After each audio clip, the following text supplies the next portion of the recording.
τα βάθη της ιστορίας μέχρι και σήμερα, το Αιγαίο πέλαγος υπήρξε το πεδίο όπου η Ελλάδα και η Τουρκία συγκρούονται, πολιτικά, στρατιωτικά και κυρίως γεωστρατηγικά. Όμως, γιατί η Τουρκία θέλει να πάρει τα ελληνικά νησιά, πώς ξεκίνησε αυτή η επιθυμία? Και ποια είναι τα νησιά που την ενδιαφέρουν περισσότερο? Για να κατανοήσουμε τις τουρκικές βλέψεις, πρέπει να γυρίσουμε πολύ πίσω, στην εποχή της Οθωμανικής Αυτοκρατορίας. Από τον 14ο αιώνα, οι Οθωμανοί επεκτείνονταν σταδιακά στα Βαλκάνια και στο Αιγαίο. Μέχρι τον 16ο αιώνα, είχαν καταλάβει σχεδόν όλα τα νησιά του Αιγαίου, εκτός από ορισμένα που παρέμειναν υπό βενετσιάνικη ή γενουατική επιρροή. Τα νησιά αυτά αποτελούσαν τότε κόμβους εμπορίου, ναυτικής ισχύως και στρατηγικού ελέγχου. Με απλά λόγια, όποιος έλεγχε το Αιγαίο, έλεγχε και το εμπόριο της Μεσογείου. Όμως, μετά την Επανάσταση του 21 και τη δημιουργία του ελληνικού κράτους, ξεκίνησε η σταδιακή απώλεια αυτών των εδαφών για την Οθωμανική Αυτοκρατορία. Με τις συνθήκες του Λονδίνου, του Παρισιού και του Βερολίνου, τα ελληνικά νησιά άρχισαν να εντάσσονται στο νεοσύστατο ελληνικό κράτος. Η Μεγάλη Καμπή ήρθε μετά τους Βαλκανικούς πολέμους, στις αρχές του 20ου αιώνα. Τότε, η Ελλάδα απελευθέρωσε τα περισσότερα νησιά του Αιγαίου, ανάμεσά τους τη Λέσβο, τη Χίο, τη Σάμο και τη Λίμνο. Η Τουρκία, που τότε μόλις γεννιόταν από τα συντρίμμια της Οθωμανικής Αυτοκρατορίας, δεν ξέχασε ποτέ αυτή την απώλεια. Η συνθήκη της Λοζάνης το 1923 καθόρισε τα σημερινά σύνορα Ελλάδας και Τουρκίας. Ήταν το τέλος μιας εποχής, αλλά και η αρχή μιας νέας έντασης. Η Τουρκία αποδέχθηκε ότι τα νησιά του Ανατολικού Αιγαίου, όπως η Λέσβος, η Χίος και η Σάμος, ανήκουν στην Ελλάδα. Όμως, με τον καιρό, άρχισε να αμφισβητεί το πώς αυτά τα νησιά μπορούν να έχουν δική τους υφαλοκρηπίδα και εναέριο χώρο. Και εδώ αρχίζει το παιχνίδι της σύγχρονης τουρκικής πολιτικής. Κατά τη δεκαετία του 1960, όταν η Τουρκία εισέβαλε στην Κύπρο, άρχισε να αναπτύσσει και τη θεωρία των γκρίζων ζωνών. Σύμφωνα με αυτήν, δεκάδες νησιά και βραχονησίδες του Αιγαίου δεν αναφέρονται ονομαστικά στις διεθνείς συνθήκες, άρα, λέει η Τουρκία, δεν είναι ξεκάθαρα ελληνικά.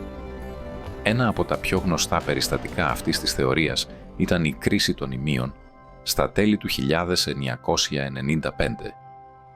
Δύο μικρές βραχονησίδες, που κανείς δεν γνώριζε καν το όνομά τους, έφεραν τις δύο χώρες στα πρόθυρα πολέμου. Από τότε, η Τουρκία δεν σταμάτησε ποτέ να προβάλλει διεκδικήσεις. Οι τουρκικές κυβερνήσεις, από τον Μπουλέντ Ετζεβίτ μέχρι τον Ρετζέπ Ταγίπ Ερντογάν, έχουν χτίσει μια ρητορική που στηρίζεται σε τρεις λέξεις, γαλάζια πατρίδα. Η λεγόμενη Μαβί Βατάν, όπως τη λένε στα τουρκικά, είναι το δόγμα που θεωρεί ότι η Τουρκία πρέπει να ελέγχει τεράστιες θαλάσσιες εκτάσεις στο Αιγαίο και στην Ανατολική Μεσόγειο. Πίσω από τα μεγάλα λόγια όμως, κρύβεται κάτι πιο απλό. Το πετρέλαιο, το φυσικό αέριο και οι θαλάσσιες ενεργειακές οδοί. Τα νησιά που την ενδιαφέρουν περισσότερο δεν είναι τυχαία. Η Ρόδος, το Καστελόριζο και η Κos βρίσκονται κοντά στα τουρκικά παράλια και κόβουν την πρόσβαση της Τουρκίας στην Ανατολική Μεσόγειο.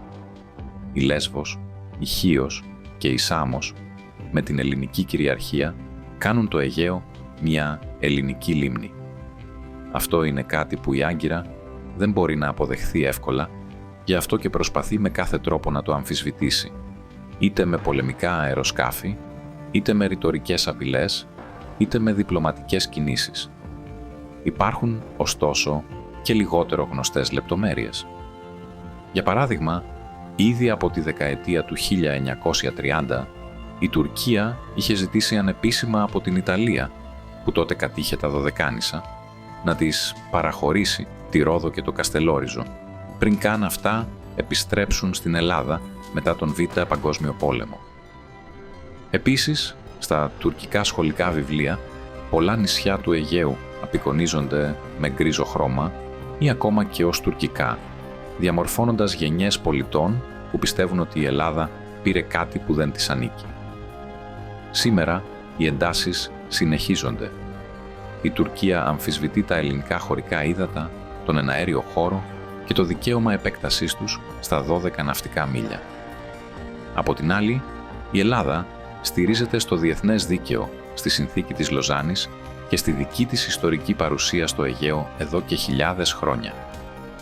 Το Αιγαίο δεν είναι μόνο γεωγραφία. Είναι ιστορία, πολιτισμός και ψυχή ελληνική. Και αν ρωτήσει κανείς γιατί η Τουρκία θέλει να πάρει τα ελληνικά νησιά, η απάντηση είναι σύνθετη. Γιατί εκεί βρίσκεται η δύναμη, ο έλεγχος και το κύρος μιας περιοχής που υπήρξε λίκνο του πολιτισμού και σταυροδρόμι της ιστορίας. Αλλά υπάρχει και κάτι που δεν αλλάζει.